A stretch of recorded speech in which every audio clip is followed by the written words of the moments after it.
الحمد لله الذي هدانا لهذا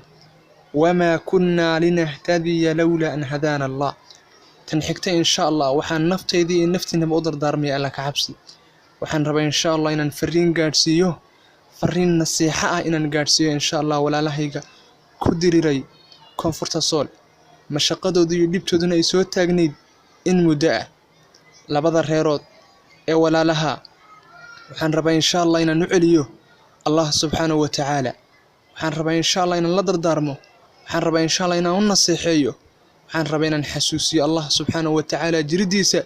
يا ما أنت آخر جرديده وحي إلهي سبحانه وتعالى ليهي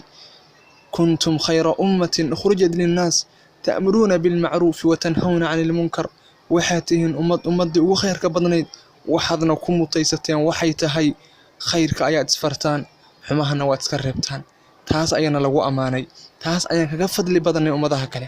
aan u soo daadego hadafka iyo walajeedkaan leeyahay labada beelood ee isdagaalay dirurtu inta dhex taagneed waa la dhex galaa waa la xaliyaa arrimahooda intaas waa lagu dhex jiraa laakiin xaqiiqatan ma arkin wax ka sal gaaray inta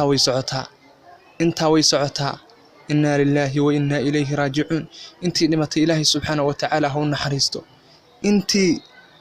dhaawacanteen ilaahi subxaanahu wa tacaala hadhayo markan nafi ay nafgoyso ama qofkani uu dhaawac gaarsiiyo ama uu dhib gaarsiiyo talaabo kale oo la qaadi kara ma lahan inuu qofkan uu ka qisaasto iyo in uu qofkan u cafiyo dulqaadkii mana dhex yaala laba dhuuclood bay suruufaysa labada qabiil baa kala baxaya wuxuu ilaahi subxaanahu wa tacaala leeyahay faman cafaa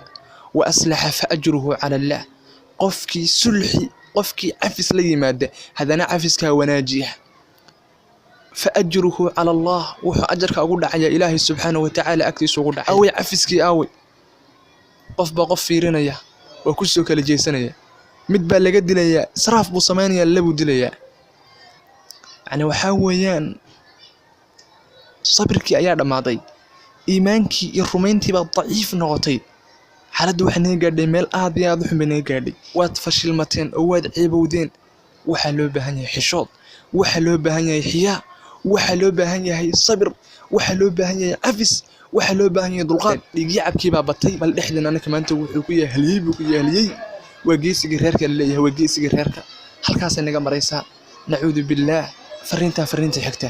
insha Allah waxaan jeclaysanaa fariinta in la isgaarsiiyo tan xigtana insha Allah isku soo daba dhici doonaan. السلام عليكم ورحمة الله وبركاته.